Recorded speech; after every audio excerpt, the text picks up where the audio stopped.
been somewhat unique beginning. I first studied science when I was younger. The picture you see on the left is me working in the Drosophila laboratory at UCLA, where I first went to school. I majored in molecular biology, thinking that I wanted to really pursue a career in science and go to graduate school and ultimately get my PhD. And while I did really love science and I felt like I had a good affinity for it, it wasn't exactly, there was a point in my time at school where I felt like I needed something a little more fulfilling for my other half of my brain, which I had kind of neglected when I was a kid.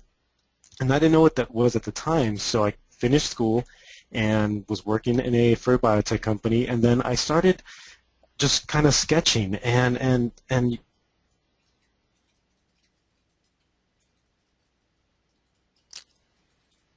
Hello, was working with in a lab with some coworkers, and I would just draw things for them, and admittedly they were crude, very simplified.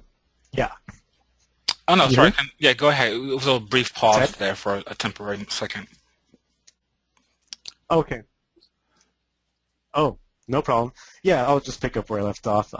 So I was working in a biotech company, and I would just be sketching things for my coworkers. And then I kind of just had the idea, what if I went back to school and studied art? And this was in the mid-2000s, so at the time there weren't really the number of opportunities for people like CGMA and other online resources. So I just thought, okay, well, I'm going to look around in the schools in my area, and I started taking public programs classes, basic figure drawing, painting, and then decided to apply to Art Center. And I told myself if I got in, I would continue going to school. If I didn't, I'd say, well, at least I tried, and I gave it my best shot. And so luckily I got in, and then I kept telling myself, okay, well, if it's too hard, or if I see that it's not really something I should be doing, I'll go back and really pursue the science career again. But everything was showing me positive results, so I kept up my studies. And I mentioned this because I really think it's important for students to know that I wasn't one of those students that was drawing since I was 3 years old, who had a father and mother who were artists. I drew as a kid for fun, but it was never serious. I never took any classes, but I always felt like I had that creative inkling inside me. And so in my mid-20s, in the mid-2000s, I decided to really try something with that. And so that also, I feel like, really helped me get into school and do well in school, because I approached art from a different perspective than probably most people view it. A lot of people still view art as something that's just for fun, or that's not necessarily a serious profession. But I think all of us here know that art is a serious profession, and that design is a serious profession, and that it's actually not very easy even. So for me, my science background really reflects the fact that a good concept artist or a good concept designer has to be both creative and very analytical, because we're not just fine artists. We're not trying to create art as an expression of the human condition or to make a statement.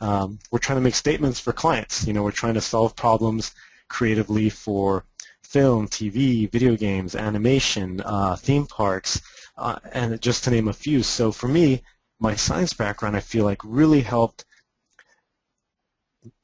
me see how I should study, how I should approach breaking down information, and also how now I work professionally in terms of my research, in terms of how I sketch, in terms of how I approach all of my design problems for my current clients as well as my company. And so, and at the same time, it's one of the reasons why I really enjoy teaching, because as a student, I always wanted to understand and know and understand what made good art. And sometimes I'd have teachers that were great artists but not so much great explainers, and other times I'd have teachers that were great teachers, and I always enjoyed trying to find out exactly why something was, for instance, why certain paintings work versus others, and not just because they do, but really understand the reasons for them, and as well as design. So that and then I just have I just screenshotted this this just to kind of prove this was a paper that I published with my lab. You'll see right here I'm the second author. This was in a this was actually during a summer, the equivalent of what an internship would be in the science career. I was doing a summer program at Columbia University in Manhattan, so it's good times. I really enjoyed that work, but now I'm having fun, doing art. So, Do you think you'll ever want to go back into research at a later point in time, like maybe when you retire or something like that? I'd always have that interest, but I feel like the field would have grown so much by that point that, if anything, the thing about research is you have to be very, very patient. Like one of the things is it's 99% failure, 1% success, and that's what they tell students in sciences, in terms of research sciences. So I don't think I don't think I have the patience for that anymore. Okay. Yeah. So, but as far as my current work, I mean, I'm just going to start off by showing a little bit of my personal work and then transition into a little bit of work that reflects the stuff I do professionally, and then ultimately some stuff that I did as a teacher for another program, just to show how I approach teaching and how I think I can really make my class, an exciting experience for everybody. So this was just a piece of, what's considered fan art. It was just for fun, but I show it because it was a big hit, and apparently I never expected it to be. It got shared numerous times online and kind of went sort of semi-viral, I guess. But the reason why I show it is because to me it represents the ultimate goal for any good concept artist, and that's storytelling. Even if you're just designing a prop, or even if you're just designing an asset, ultimately it's to serve a story. And in this case, I feel like a lot of people really resonated with this image because it really makes you feel like you're there with Sonic, and he is the underdog in this situation, and he's so determined to kind of keep up with these two semi-gods of the DC universe, and also and everything about this is reinforced through the lighting, through the color, through the staging. All of these things work in tandem with each other, because a good design is not just doesn't exist as a static object. Ultimately, it's going to be used either as an asset in a game, as a prop in a film. It's going to be shown in context with something. So that's kind of why I show this. And it wasn't commissioned by anyone, as far as No. It was just an idea I had to blend these two genres of kind of an older video game character with. Well, I mean, I know Sonic as the original Sega character, but it's funny because a lot of younger audiences know him as from the TV show as well. So yeah, it was just a personal piece. Okay, very cool. And so this other piece was one of my more popular ones, and again, it was just more of this one was just a holiday illustration I did, and I just decided to carry forward the idea. For me, a lot of my personal illustrations are about communicating an emotion through a story, and in this case, it's the idea that Halloween, for me, is which is why I still dress up, that one time a year where we can be whoever we want to be. It doesn't matter your size, your color, your age. You put on a costume, and for a little moment, you can kind of feel like you are that character. And so that's why, in this case, the shadows are reflective of the kind of what each kid thinks of themselves as they're going around trick-or-treating. Very cool concept. Thank you. And this one was another piece of that went kind of semi-viral. And still got shared and across different platforms. But this one was my social commentary on the whole Sony, Spider-Man, Disney, Marvel, Avengers situation, which is actually a little bit outdated, and I'm working on a new piece to reflect that. But this was back when after Amazing Spider-Man 2 got released, and I realized that it's really unfortunate that all of this time and money is spent on the Sony franchise when if Disney had acquired the rights before Marvel had to sell them to Sony, we'd get to see Spider-Man playing with the Avengers because he wants to play with his friends, but the adults don't let him. So these again are kind of lighthearted. They're fun. They're personal work, but I'd hope that what does come across in all of them are the sense of composition, the sense of staging of characters, the sense of lighting, and so But we're going to actually get into a little bit of some more professional work. So let's go to the other side of the spectrum. This is freelance that I did, which is viewable online on the official Ubisoft website for Assassin's Creed Unity, one of the most recent ones that takes place during the French Revolution. So if you're not familiar with the Assassin's Creed franchise, it's a long-running game series in which each game chronicles a piece of iconic history, and in this case, this game takes place during the onset of the French Revolution. So what I was commissioned to do by my client was to take a series of rough storyboards and kind of really restage them and set them up so that they can tell visual stories by themselves. And what these illustrations were going to be used as were just static images on the website that then would have special effects animated over them. So for perhaps the fire would flicker, smoke would kind of billow, debris would kind of float a little bit and disappear. In this particular illustration, the stagecoach would rock a little bit back and forth. So here, what's meant to be conveyed is the chaos in the streets. You know, people are angry.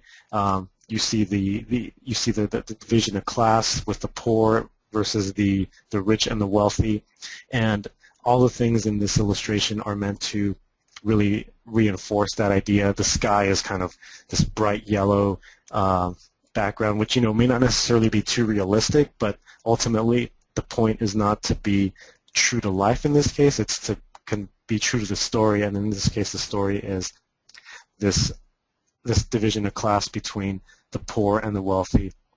And as well, I staged it in such a way where the lighting is all backlit and kind of overcast ambient, so that way there's only a few bits of spotlights with the fire, and everything is shrouded within this dark street, ultimately helping to convey the idea that these poor, rich, noble people are surrounded by the poverty and misery that's about to overcome them.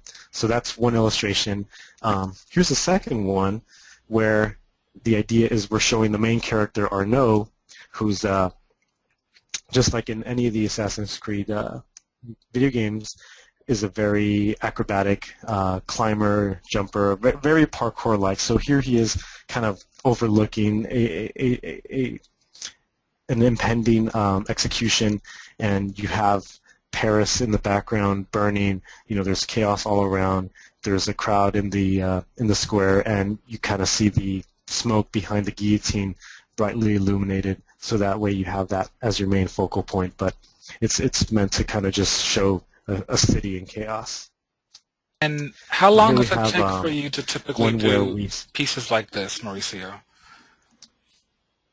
Okay, great question. Actually, in this case, it's easy for me to tell you because I had a tight deadline for all of these, and so I probably spent about 2 working days on each. So I was doing these as freelance on top of my full-time job, so I didn't necessarily spend 8 hours at once on these. I'd maybe do 3 at night, 3 the next day, and then on weekends I could maybe spend a lot. But I would say it was, because of the timeline, it was easy for me to remember. This one, all of these took about 16 hours total from start to finish. All I was given was a very rough line drawing, and then I had to figure out the color palette. I had to figure out. Sometimes I had to restage things. Sometimes I had to fix issues of proportion and perspective, because as some of you might know, when a storyboard doesn't have to be a clean, perfect layout. A storyboard just has to communicate the idea of the story. So in some of them, like in this one, for instance, I had to really figure out the perspective of the factory, and so yeah, it was I would say these were about 2 days worth of work. So with this one, and please, Ted, feel free to stop me at any moment to ask any questions that you think would be really helpful. But this one again, so in this scene, where what the story is that our character Arnaud is about to save the foreman who's up on the second level, because this was actually based on a true story where factory workers uh, misconstrued some information and they thought that their factory owner was about to lay them off, and so then started revolting, and the factory owner was actually innocent. So, but the idea here is that we have a multitude of layers of storytelling. We see the chaos in the middle, we see the victim in the background up above, and then we see in the foreground our hero who at the you may or may not know if he's going to join in, but the fact that he's hiding kind of clues you in on the fact that if he was part of the chaos, he wouldn't have to hide. So he's probably gonna go in there and have to defend himself because his sword is unsheathed, and I hit it with the spotlight from the light off screen so that we can actually see him and make sure that that also is communicated. But again, what I liked about this one was a chance to use a different set of lighting where it's just kind of filtered lighting from outside. It's really ambient. There's not too much of a direct lighting. So this one was fun as well. I have a question actually for you Yeah. from the audience.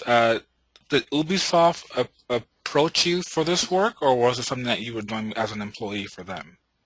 No, it was. I was actually approached through another company that was working for Ubisoft. So the funny thing about our industry is it's not too often. It's not uncommon for there to be multiple layers of companies working on something. So I was approached by a company in LA called the Famous Group, and they're really good at creating media content for other clients. So Ubisoft was their client, the Famous Group was my client, and they're the ones who put together the website for Ubisoft. So that's how that happened. Okay. Okay, so then in this scene, what we have is there's a moment in the French Revolution. Actually, not a moment. Throughout the French Revolution, there'd be groups that would prey on the poor and the distressed, and so here we see a scene where we have a small moment of warmth, with the orange glow of the light on the priest helping a distressed person underneath the sewers. We see some people in the midground about to prey on them, some bandits, and then we see our character Arnaud descending from the top, about to pounce on them. So again, a little bit of staging. The one interesting thing about this one that I'll have to say is that if you notice on the left-hand side of the image, there's that big wall where there's just some kind of mildew and mold on that, and you might be asking yourself, well, that seems like such a big spot to just have nothing on there. Well, originally there was supposed to be a shadow of Arnaud, our main character, our hero, coming from right hand off screen that was supposed to show him coming from one direction and them on the other, but it was decided at the last minute through different through the chain of client revisions that they wanted Arnaud coming from the top, and by that point the painting had been finished, and so I had to repaint Arnaud and kind of couldn't really do too much about the wall. So that's one thing I'd say about that. So it's an interesting note so at some point you can't, you have to account for all decisions, and sometimes you have to live with what's been done but still make the best of it. And then this one was the last piece I did for them. It was a scene where actually, and our main character Arnaud does not appear in this shot at all, but it's just meant to show another shot of the chaos and the fact that so many people got beheaded during the French Revolution.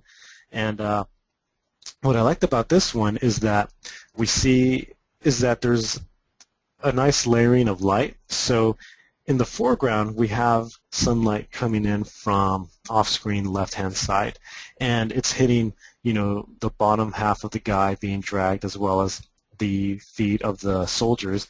And metaphorically, what that's supposed to represent is he's being taken literally from the light into the darkness, and then he's going to traverse through the darkness of the street, and then ultimately he's going to go back into the light. But it's not a good light this time. He's going to be, as you can see, he's headed toward the guillotine, and I staged it that way also so that you get that hot spotlight, when something metallic reflects the sun, and you just get that glaring light that was the perfect chance to use that. And then you see Notre Dame in the background. Right. But here in this case, lighting is really is how I decided to help just reinforce the drama of the story, because on top of the staging, on top of the character poses, and the fact that in the rough storyboard that I got, the person being dragged, it was a quick storyboard, so it wasn't meant to really be fleshed out, but he was being dragged, and I thought that it would be more evocative if he was literally kicking and screaming, and he had blood on his mouth and shirt from being subdued. So things like that are what I believe a good artist should have in their tool belt, to help really tell the stories on all levels. So regardless of whether you're working in a more limited aspect on a production or on a job, ultimately, if you're not telling a complete visual story like this, it's good to keep those things in mind, because even if it's a prop for a character, that prop has to be reflective of the character's personality and make sure that it feels in line with what that person would use, or depending on the story point, if it's not, then why is it different? So things like that. And I'm throwing in this last one. This one I did actually just for fun. I had a lot of fun, and I had because I had to work so quick on these paintings, I had a process kind of down for how to just quickly block in shapes and colors. And so what I did here was I just wanted to really illustrate, and at the time I worked on this back in the summer of last year, and the game didn't come out until December of the year. So I kind of wanted to work on something that I could post, and I just did this one for fun, kind of as an unofficial fan art piece. And I just wanted, again, to I had just finished the guillotine piece, and I thought, okay, cool, how could I show like the execution of that guy? And I figured, oh well, what if we staged it very dramatically, so we're looking up at the military officer addressing the crowd, and the guy's head is just hanging down. He's pretty much facing his last moments, but then we see our character Arnaud in the background about to intervene.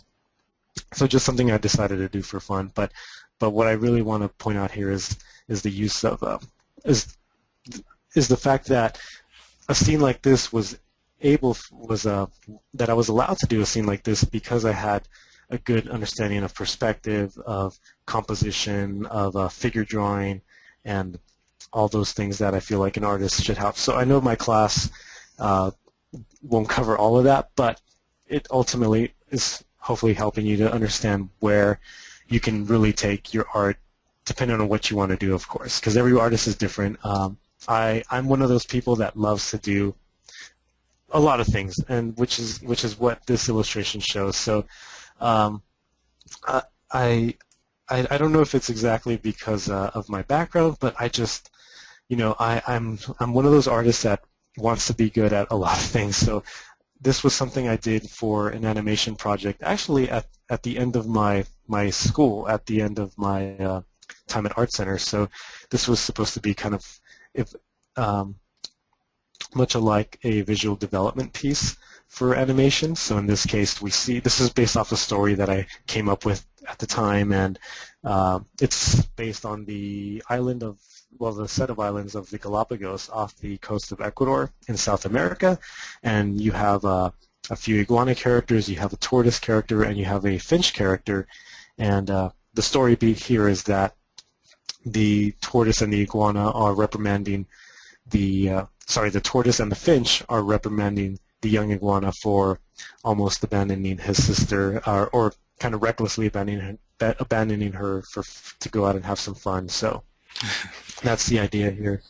And I have actually another piece from that same story. So here, towards the end of the story, the antagonist of the story, this hawk, pounces in on the group who he's been stalking for a while, grabs a little iguana sister, and she drops this doll that she's been carrying with throughout the whole story, and I'll show a close-up of the doll later. But the idea here is to really highlight the drama of this moment. This is, the story beat kind of follows this brother-sister story of him learning to be a better brother, and so he's finally starting to be a better brother to her and look after her, and that's when, you hit the lowest point of the story where the hawk swoops in and takes her, and then they have to go rescue her. But here, it's really highlighted by the lighting, by the intense oranges on the rocks, and the backlight, making sure that the focal point is securely revolved around the interaction between her and him, and that gap that will be about to be increased, well, when she's being taken away. So here's the story. It's called Galapagos. This was, again, just a graphic I made in school, so it's not anything professional in terms of graphic design, but it shows the lineup of characters that I did because the education that I received and that I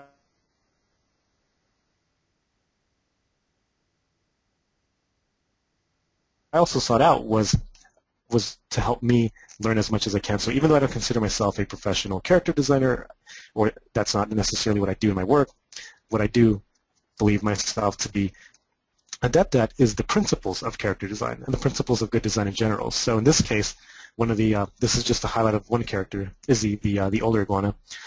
On the left-hand side, you'll see some character shapes for his head, and then above you'll see some reference of real iguanas. And then I kind of wanted to add that fun human element into his design. So it just made me think of Christopher Lloyd from Back to the Future, and that's where, even though I'm not necessarily trying to copy it, it's more of me saying there's an element of Christopher Lloyd's character that I want to add, and so I kind of added that in with his spikes. So his spikes kind of go in different directions, and he has a kind of a genteel quality to him too. And as you can see, he has a walker that's designed based off of artifacts that you would find, not artifacts, sorry, of organic materials that you'd find in the Galapagos.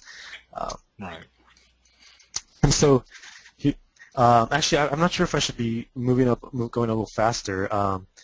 What do you think, Ted? Because I have a lot of images that I can just go through. But Oh, well, basically, I mean, again, it's up to you to share what you want. If anything, if the attendees and right now watching, if you want, Mauricio has prepared a demo too to basically show a little bit of what he'll be covering in the class if you guys want to check that out.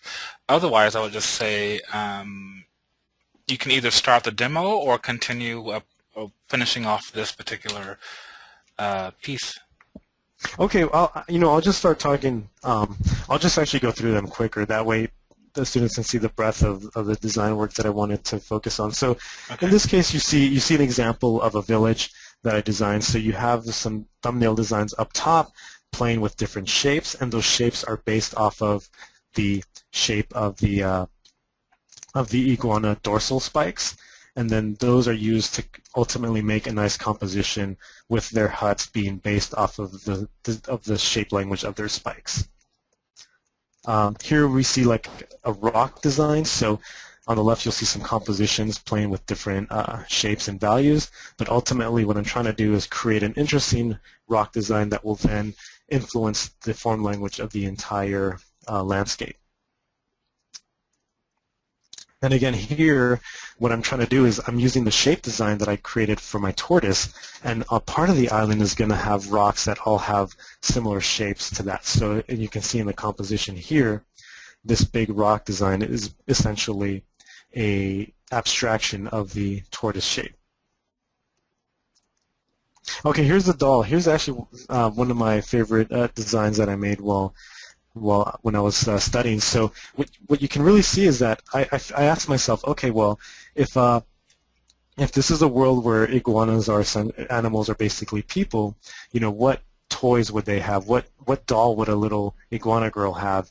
And so they'd have a doll that's trying to be an iguana as well, the way we have human dolls, but their dolls would be made out of organic materials found on the islands. So I looked up different plant forms and objects that would be found that are native to Galapagos, and then designed a doll based on that, and then also made sure to make it cute as well as appealing on an animation level. So that's really where the design comes from. And this is actually one of the moments where I wanted to talk about where I feel like my research background, as well as just having an analytical mind, really helps, because it's things like this that really help me as a designer figure out, okay, how would this be assembled? How would it be attached? How would one thing connect to another? And ultimately, every concept designer should think like that. But for me, this is kind of why I love concept art, because it's blending the passion of creativity as well as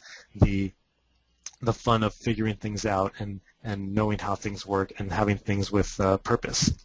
So here we have some cacti designs from my project, so playing with different shapes. And ultimately what you see here at the bottom is that I wanted the overall silhouette of the cacti shapes to have this repeating shape that I'm using in different other parts of my design, where this is kind of very similar to the dorsal spike shape of the iguanas.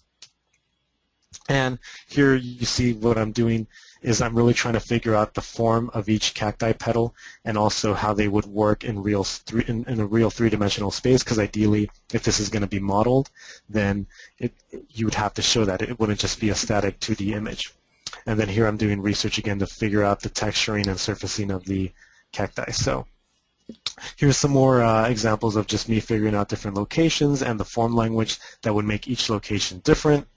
And here we have another project based off of the TV show Supernatural. So here I kind of designed a haunted house, just in a very fun and wonky animated style. And then here I am trying to figure out, okay, there's a story beat in that I want to illustrate, and so I need to figure out the space so that I can stage my illustration properly and understand where all the elements are going to take place. Here we see some color studies of what that space would look like with a window on the right, or it just being more open. And then you see the reference up top. And then ultimately here you see the full illustration with all the characters and the drama that ensues. And here's again where I feel like the class would apply most. We have designs, so I'm trying to think of a design for an amulet that one character would have in the story. Trying out various different thumbnails.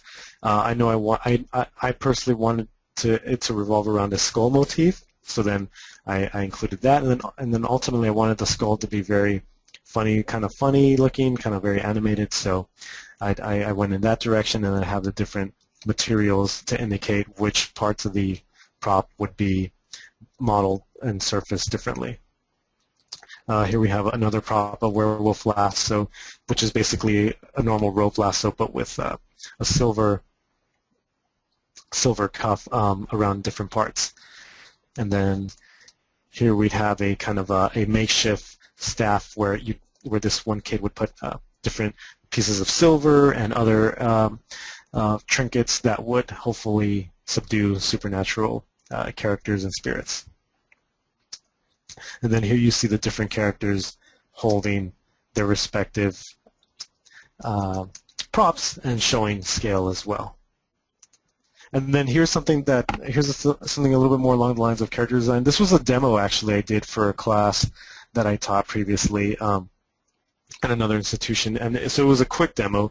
What I did was I wanted to kind of create a preliminary suit for a Star Labs soldier in the mythology of Superman, and so I looked at modern military gear.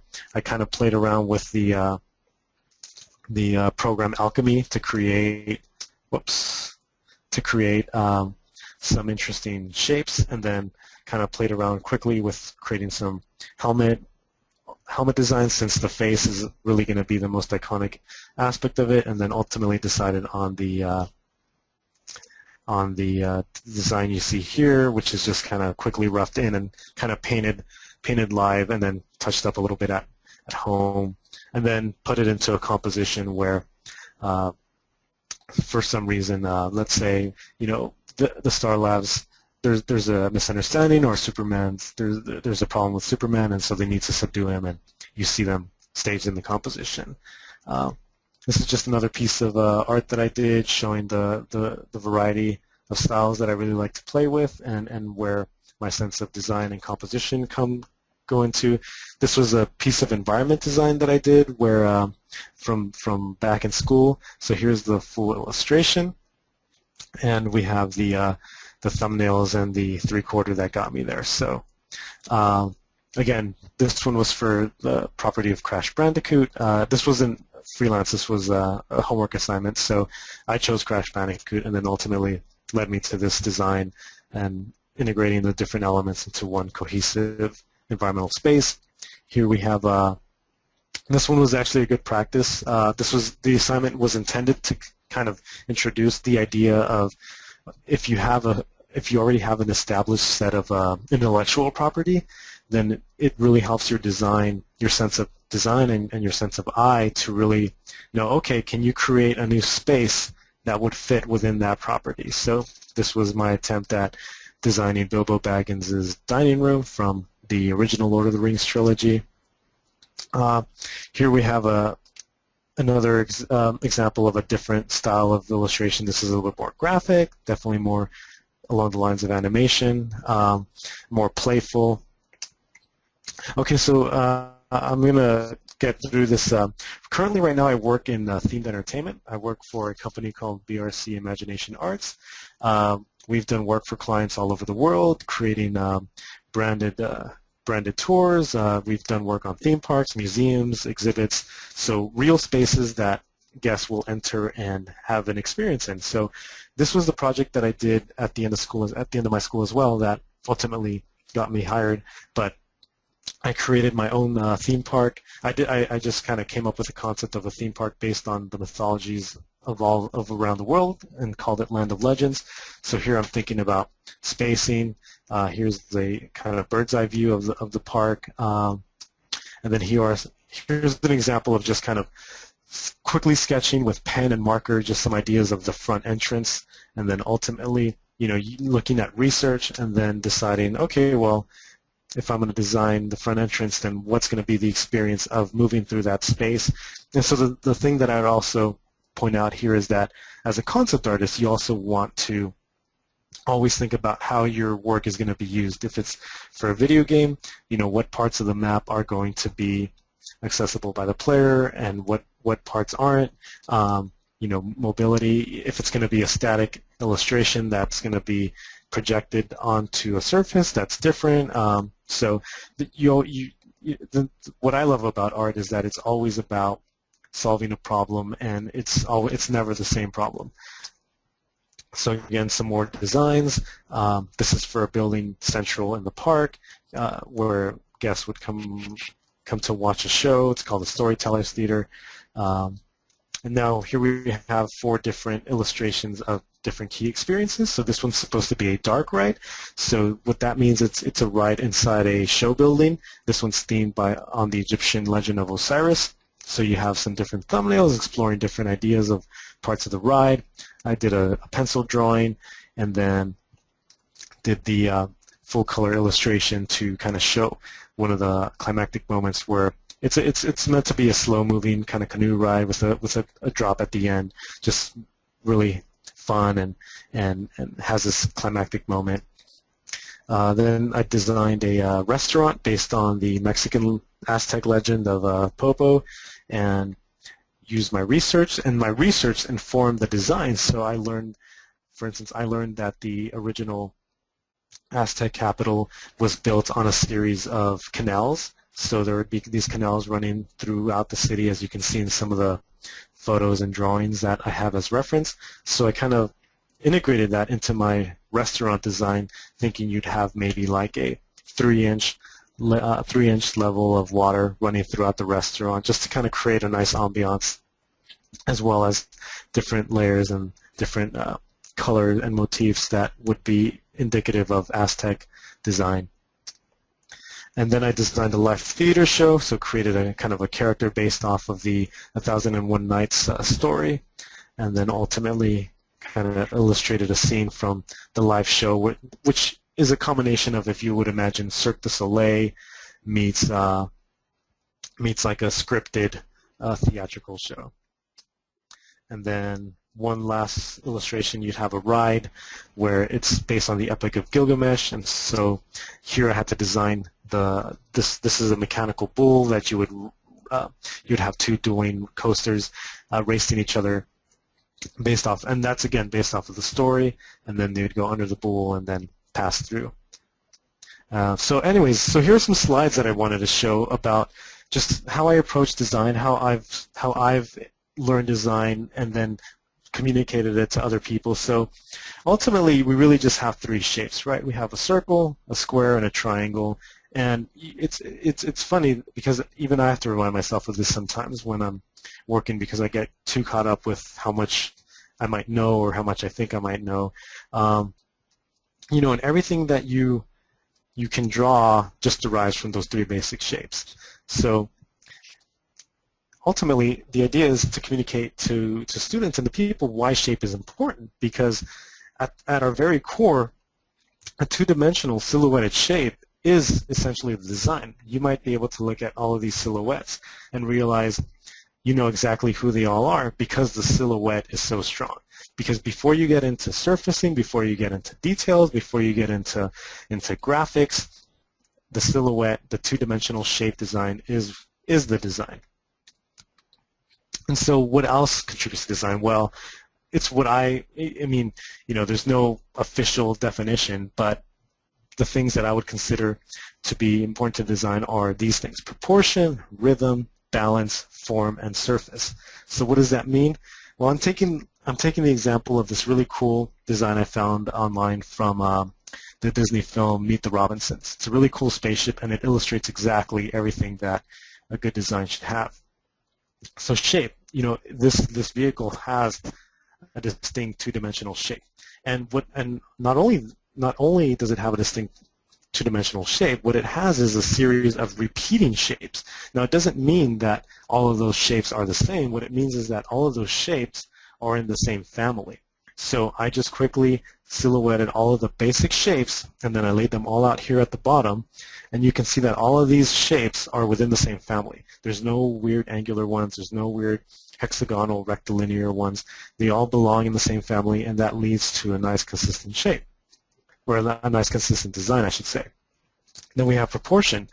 So proportion is not necessarily, you know, when we think of proportion, you might think of, okay, well, if I'm going to draw a human or a person, I want to make sure that the head's in proportion to the body. That's one way, but proportion, when you're designing something that doesn't exist, is about making sure that there is enough interest between the differences of each of those shapes. So in this case, you have a nice, you know, big shape to the ship, and then within that big shape, you have a medium and smaller shapes, and then even overall, you have one big shape played against a smaller shape. And that gives a nice clear read, because otherwise things would look too similar in size, and then it ends up becoming, it would end up looking like what I call like a bunch of grapes. You know, there's nothing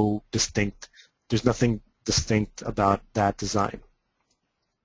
And then we have rhythm. So what I call rhythm is essentially what good draftsmen call rhythm when they're talking about the body. Is there a nice flow to the design? Is there a nice movement? Even when you're just looking at a static drawing of a prop, you know, I'm looking at this drawing and I really see that there's this nice flow and this nice, there are nice curves. So I overdrew on top of this all of these curves and all of these lines that show exactly how the eye moves around the shape, because realistically, like, our eye does move along the plane, and that's something that we have to consider when we're designing. So we're looking at how our eye moves from one point to the other, not just in an illustration, but also within a prop.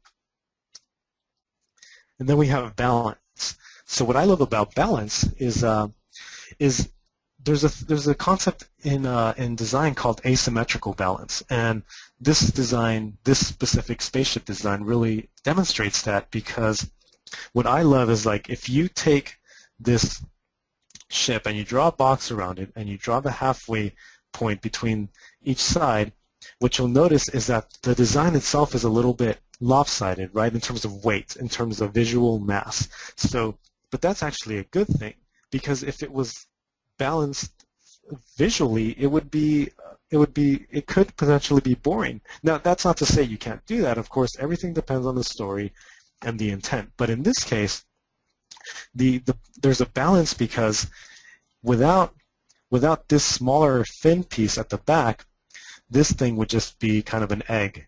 And without this large front piece, without the main body, this would just be a small little circular oval.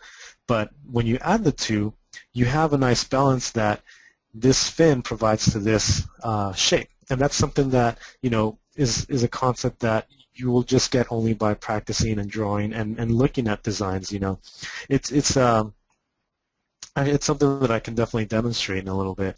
And then we have form. So form is the three-dimensional aspect of it. So this is assuming you're going beyond the two-dimensional plane if you're creating something that's going to be a little bit physical. So in this case, I drew on top of this and turned the perspective so that you can see that there's a difference of shape as well as a difference of form. It's not just a sphere. It's not just a box. And what that does what that will do is eventually create nice relationships for your lighting. So you'll have interesting shadows. You'll have interesting form shadows and cast shadows and all of those things that create a really cool design. And then lastly, we have surface. So what is surface? Well, it's essentially what is the finished texture and the material of the object going to be. That ends up telling you about the design as well, because for instance, it's about new versus old. Is it a clean design? Has the object been used? If so, how has it been used? Would the handle be more weathered? If part of the object is more weathered than the other part, then that communicates to the audience exactly how this object has been used or not used. And then here's an example of something I did in school where I've been trying to combine all of those things that I learned before I really made those slides. And this was just an example of creating a design based on a biplane, although I made it a triplane.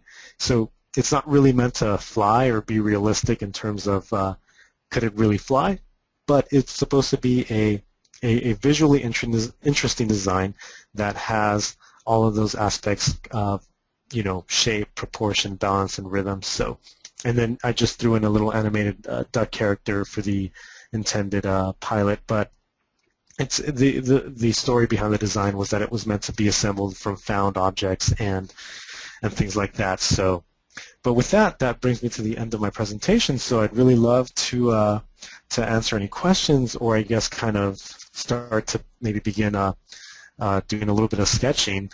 Although if somebody has like an idea. Yeah, so it's about 10 minutes before the hour mark, so what we could do is go a little bit over if you like. But beyond that, I would ask the audience if they have any questions to please submit them now, and we'll try to squeeze it in as best we can. And yeah, we'll take it from there. So go ahead, Mauricio. Okay, cool. So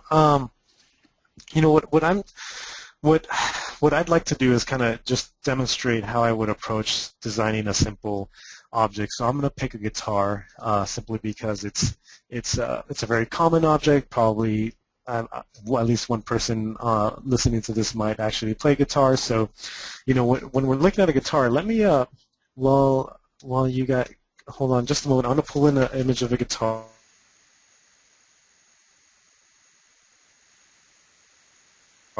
Off of Google, and then use that, kind of open that in Photoshop as well, just so that I can import it into my file and we can have that as reference. So great.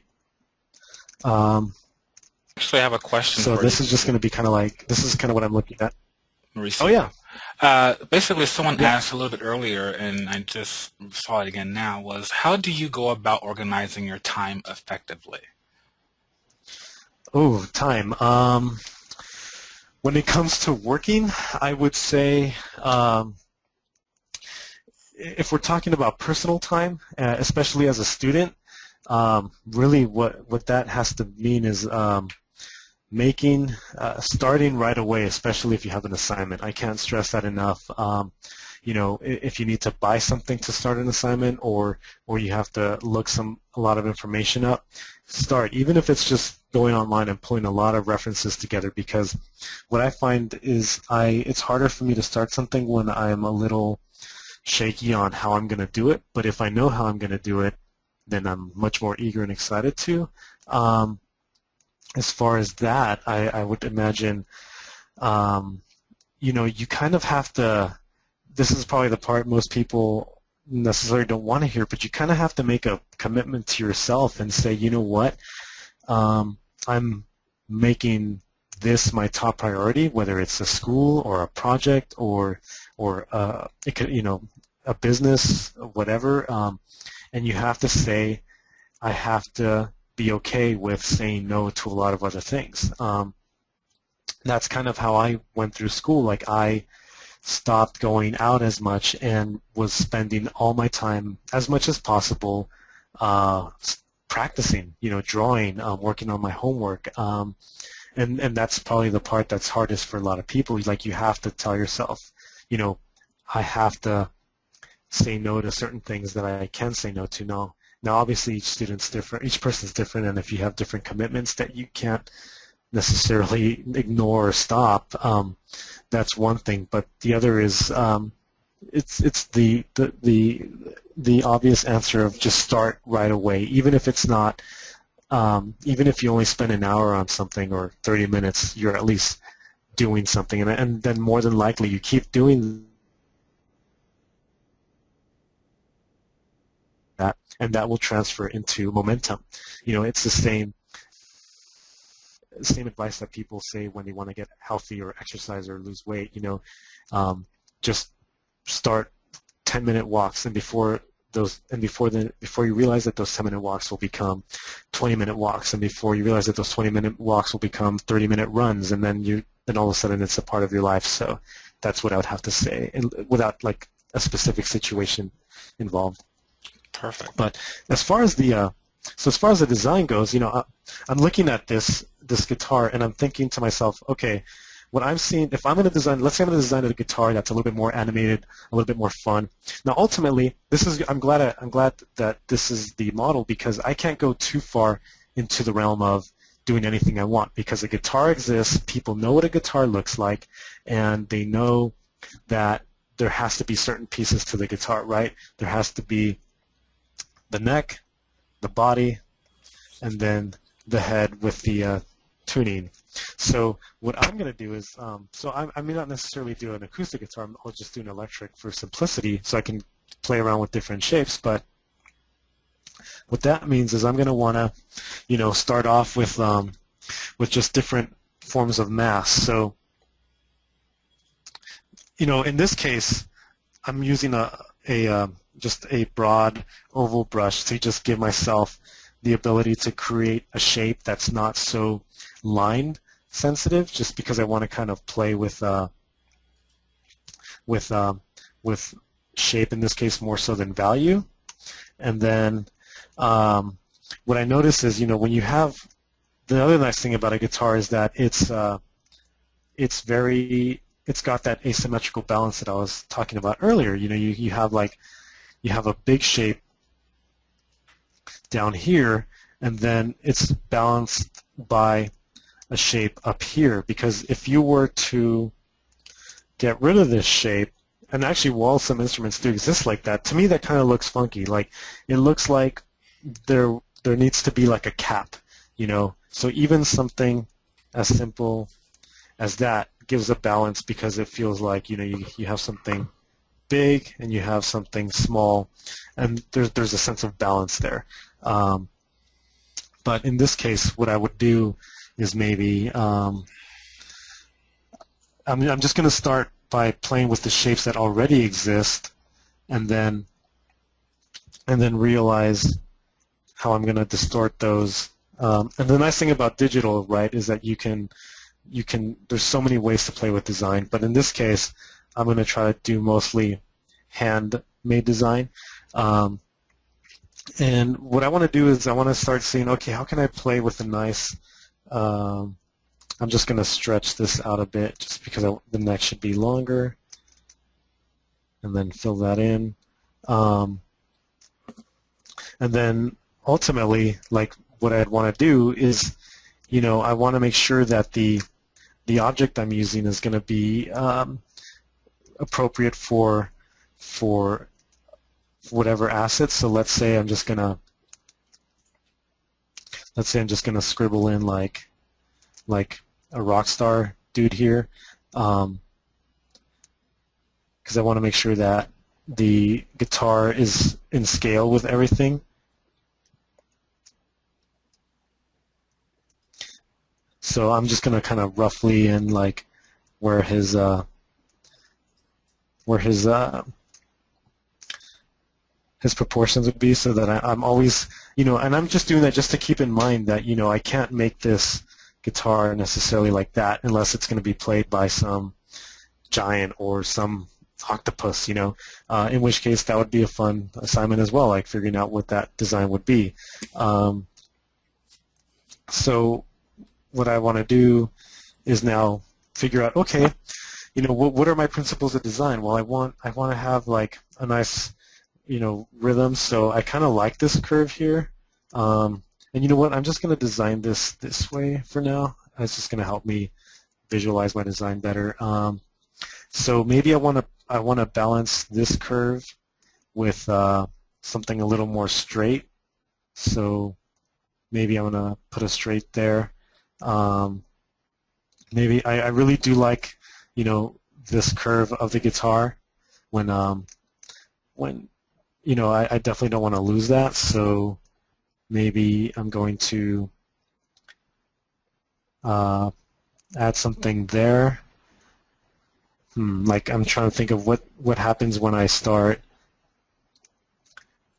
playing in just, half the fun of design is playing and trying stuff that's not necessarily going to work. Like you're never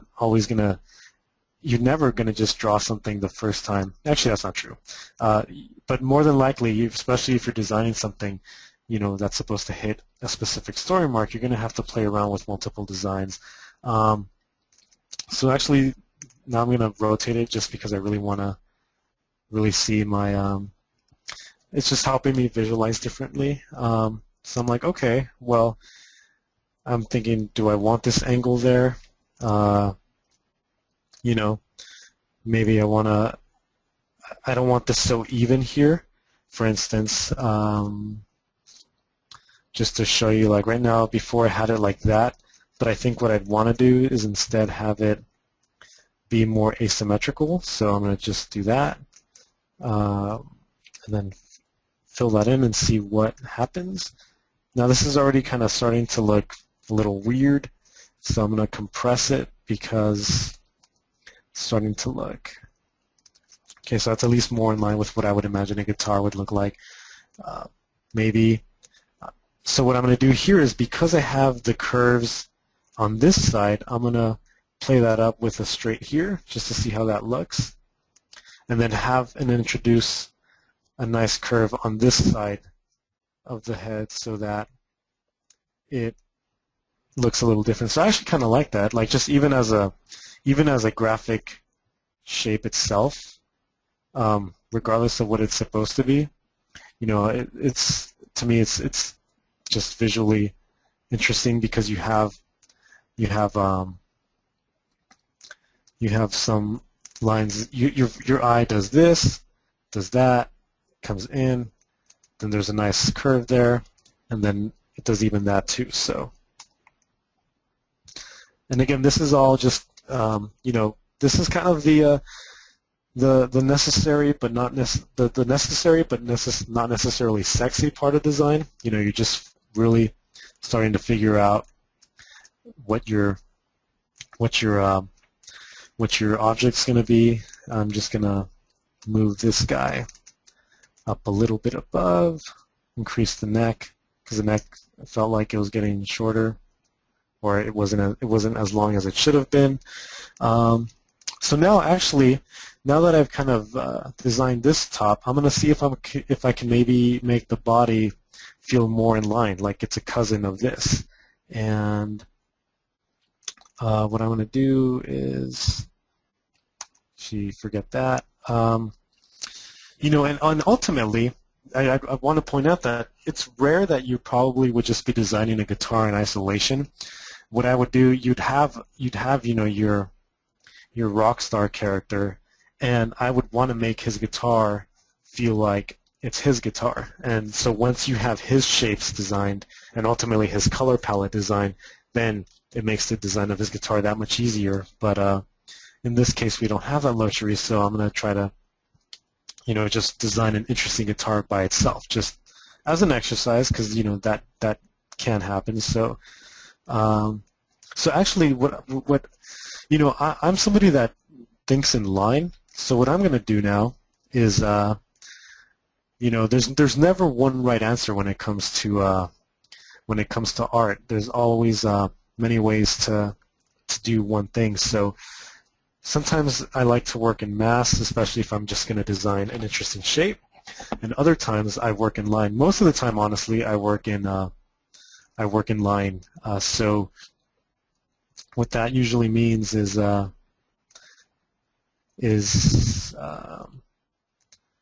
what that usually means is I really prefer line, and then so in this case I just didn't want to start with line because in this case the object was so shape heavy.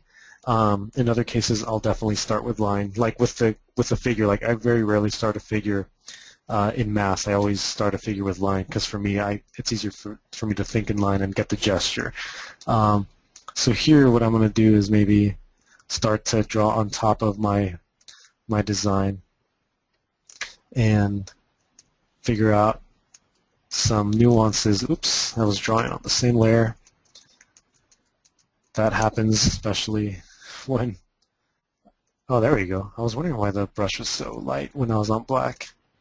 So I'm just doing this to kind of orient myself with the shape language.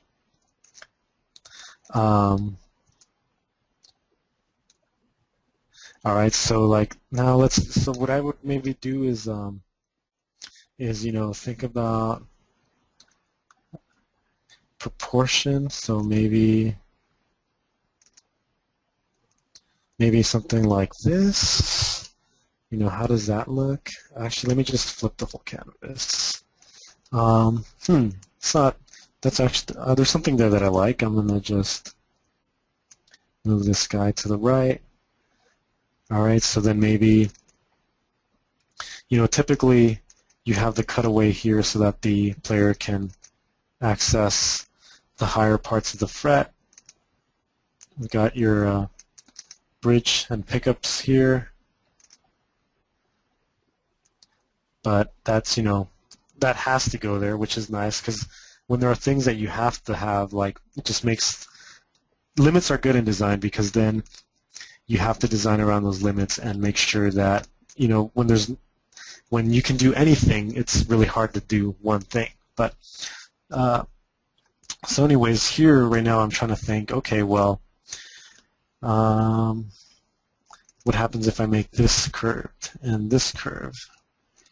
Not really, like there's a lot of angulars going on here, so I want to really kind of, I think it's not going to help if this is round. I mean, not to say that it can't be, just right now I'm not feeling it. So I really feel like there has to be some kind of asymmetry down here to kind of balance that. Although it'd be kind of weird because a guitar should kind of have a flat bottom, right, if you're going to sit it down. But again, who's to say that this guitar is going to be sitting? Maybe it's always carried in the case, so you never know. So I'm just going to kind of go with with what looks good right now versus what would have to be practical realistically. So interesting. I'm trying to think. Okay, if I tell myself this has to be curved. Okay, I'm starting to like some of the shapes. Like, if you can tell, what's interesting about what's going on here so far is that the body, in a way, kind of feels like there's a little bit of sass going on because you have this this lopsided form to the body, almost like when a person shifts their hips up. And I'm kind of liking that. I kind of like this. It almost makes me think of, like, for instance, if I were to actually draw it out for you guys, this is what I'm seeing. It's funny, I forget that I can actually just draw it and get you guys to see it instead of talking about it. So imagine if, like, This is a person, you know, got her, she's got, it kind of reminds me of that. So I'm thinking I kind of like that, so I definitely want to keep going in that direction and see what else happens. So maybe, actually, I want an eraser that's going to kind of act like an eraser and let me see what I previously did. So, like maybe if that is flat. No, I'm not sure. I think I like the, whoops, sorry about that. I like the asymmetrical aspect of it. You know, and so I'm trying to think, like, if this, what would it look like if this was a little bit down there? No, I'm not too keen on that, actually. And it's nice with digital, right, because you can just undo and get back to your square one instead of having to erase and redraw it.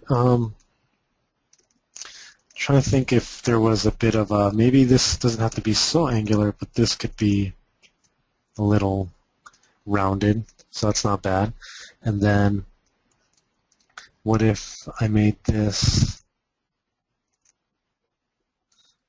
more angular?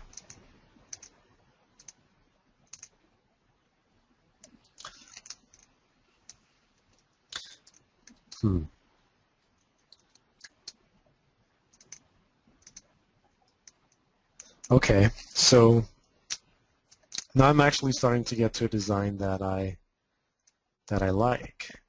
That at least visually is interesting. It's not something that I've seen necessarily too much. You know, there are all sorts of really cool rock electric guitar styles that I can be looking at, and actually that's what I would be doing if this was a real assignment, is looking at those really crazy guitars that kind of do that. But what I want to do is create a guitar that can at least fit into a family of its own shape design. And I'm trying to think if maybe I should. Whoops.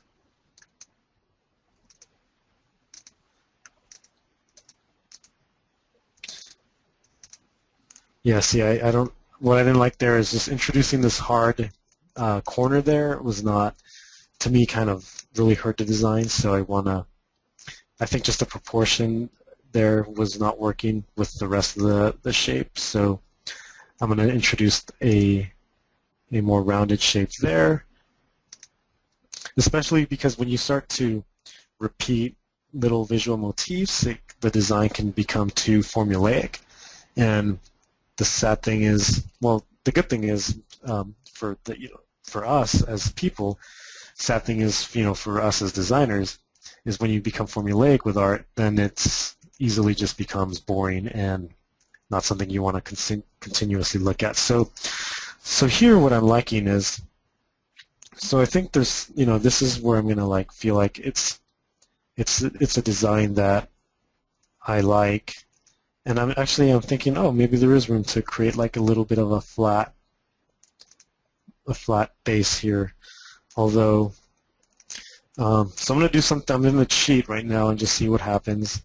I'm just going to use Photoshop for what Photoshop is good for, and just quickly distort something to see if I like it. But I don't, so I'm just going to go back to my 2D.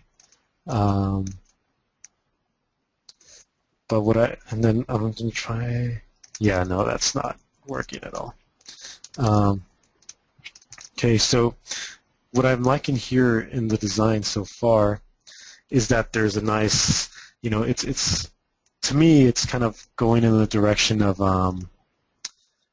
those old Warner Brothers cartoons, with the designer kind of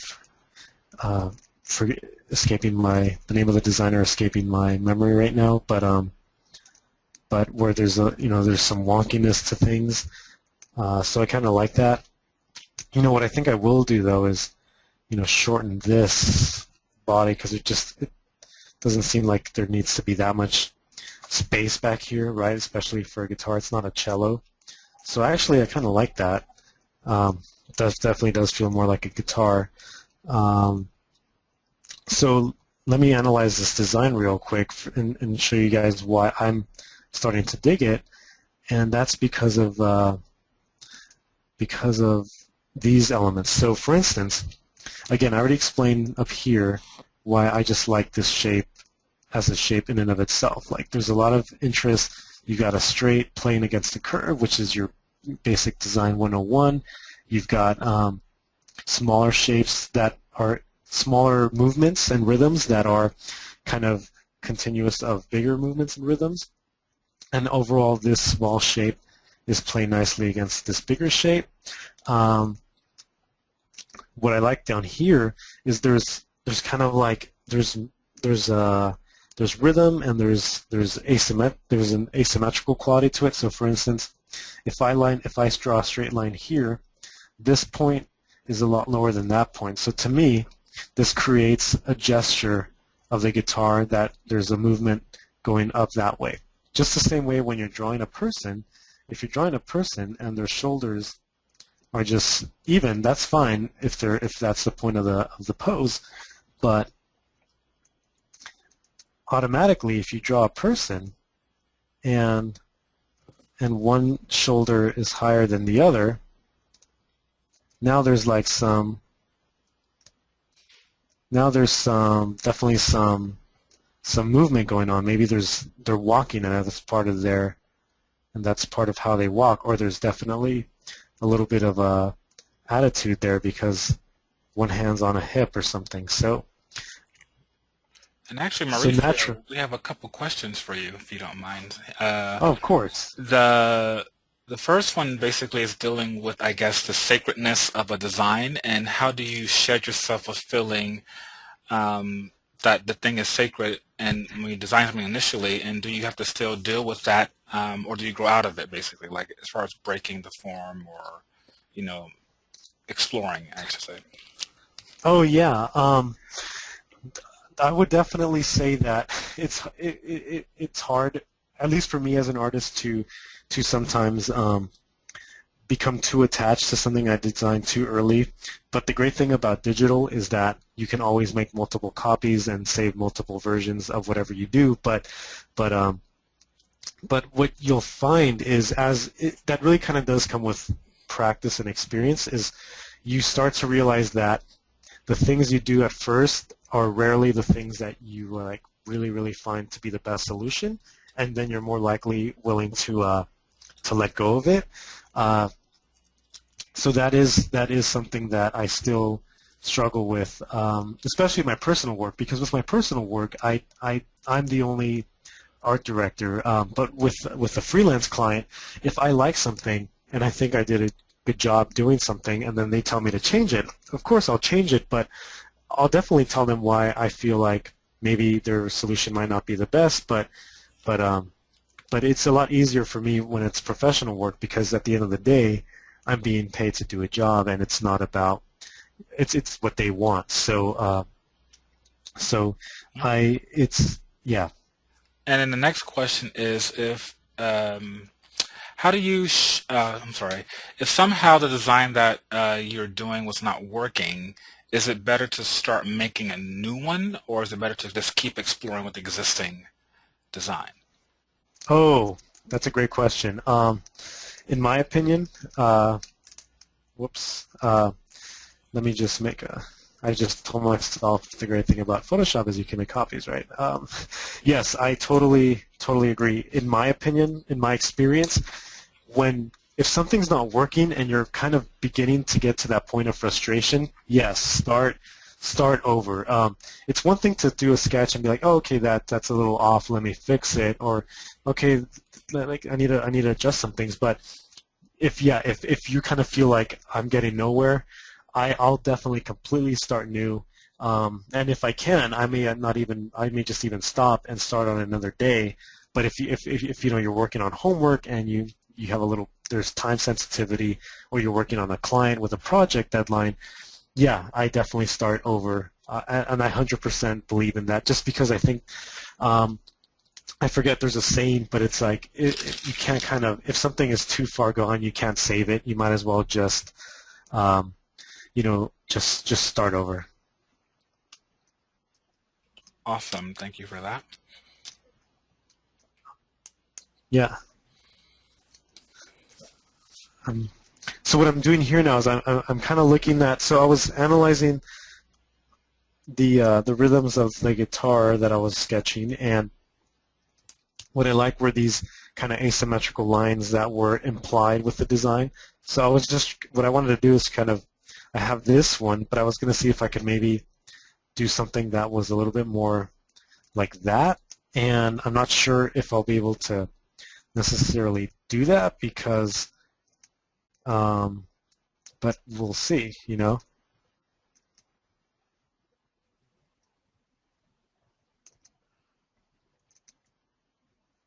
Again, I drew on the wrong layer.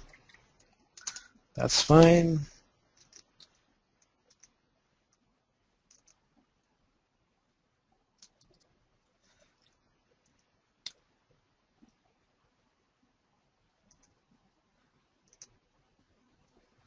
So this is just something that I'm exploring to see what it would look like if there was a bit more of a counter rhythm, I would call it, so that we have that, and then now kind of like the center of mass here versus the center of mass there. And not necessarily sure I like it that much more or even better, but it's something that I want to try out. And then, especially if you're showing a client and they want a lot of versions first, you can kind of, it's great because you could just kind of, you can start with one design and say, and then just have it as an alternate, right? And let them make the decision. But ultimately, now I'm kind of using this as a basis for kind of refining this design and showing different versions. Actually, there's something I like about this kind of calligraphic point down here. Feels kind of interesting. Wonder if there's something I can do about that, just to shorten up that space. So yeah, I mean, this is how I would start any design, and the things that I'm thinking about when I'm actually doing that design. The nice thing I like about this design that I can see now, because I'm looking at it horizontally, so my eye is automatically looking at it differently. It feels more in line with maybe this top part, so maybe that's kind of giving me some ideas. So, whoops, sorry about that. I'm just going to hide this guy. So what I want to do is, and thank you for sticking around, everybody. I definitely wanted to make sure that everybody got as much out of this as they possibly could, in addition to the demo, because I've always believed that you learn a lot by people explaining and dissecting images and process like that. That's just is inspiring in and of itself. So I'm trying to think of, so if I have if I have a gesture that to me is going that way, I definitely maybe want to have one that's going this way. So I'm starting to do something like that. And yeah, that's actually starting to feel better in terms of feeling like it's all integrated. So maybe I'm going to cheat again and use Photoshop for what it's good for, and just kind of quickly getting me to a point where I feel like, okay, this is going to help me get to my solution a lot faster. Maybe I don't want it so stuck out, and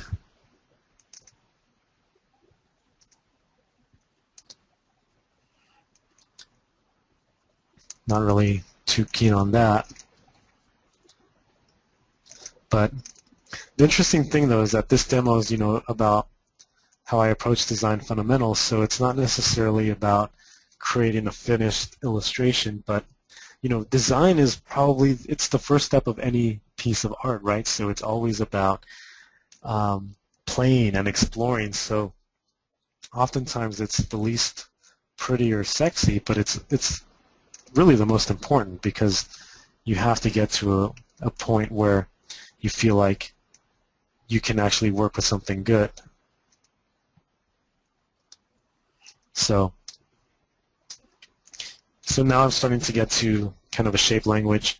What I'm not liking about here is that this kind of got a little too symmetrical, so I'm just going to bring that down.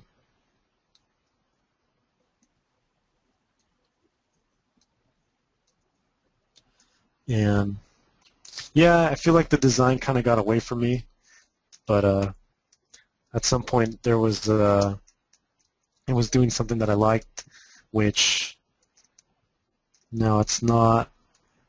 So I'm going to go back to my instinct of what I wanted to do earlier. So actually this is a lot better now. Okay, good. I'm glad I flipped it, because that helped me see it differently.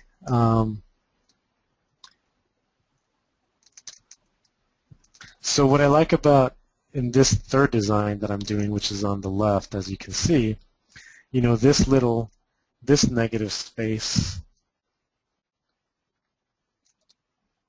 Actually, I don't think I need that. This negative space here is different from this negative space there. Obviously the whole negative space is all around, but I'm just talking like kind of that, if you just kind of draw in the negative spaces, if the whole thing was one shape. So I like that, and you can see that that's actually the case in this one too. So I'm really, when I'm designing, I'm studying all of these things, and I'm aware of all of these things, most importantly. So yeah, I believe, and then what I like here is you got that, and then there's this movement there, and then you have this movement there, you have this kind of gesture going up the top. So each one of these has a little bit, something a little different, but ultimately, like, in my opinion, they each have a little bit of a different sass, a different personality, but each have individually successful components of a good design, and could conceivably work in any case of a design. So yeah, I'm not sure how far I should keep taking this, but this is how I kind of would critique the work and how I would start my design. So Okay, perfect. Well, actually, I will ask the audience if there's any other questions that they want to ask before we end the session for today. Go ahead and ask them now. We have about, I'll say, 4 minutes left. We'll leave at the 1:30 mark, and basically end the session at that time. So any questions you have, please enter them in now, so that way we can get them over to Mauricio before we end the session. Otherwise, you can continue for the next 3 minutes. okay, no worries. Yeah, so what I would do at this point is kind of create, like, put a piece of tracing paper almost on top of things, and then really continue working to refine the shapes using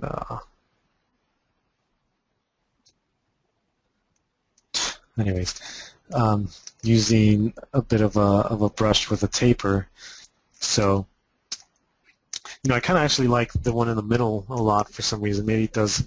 Actually, it does remind me of like a woman shifting her hips, which maybe would be nice to kind of have in the design depending on what the story is. So maybe, what I'm doing is now it's about like literally trying to find the right flow with each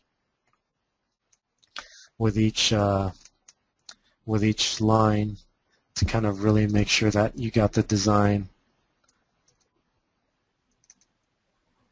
down.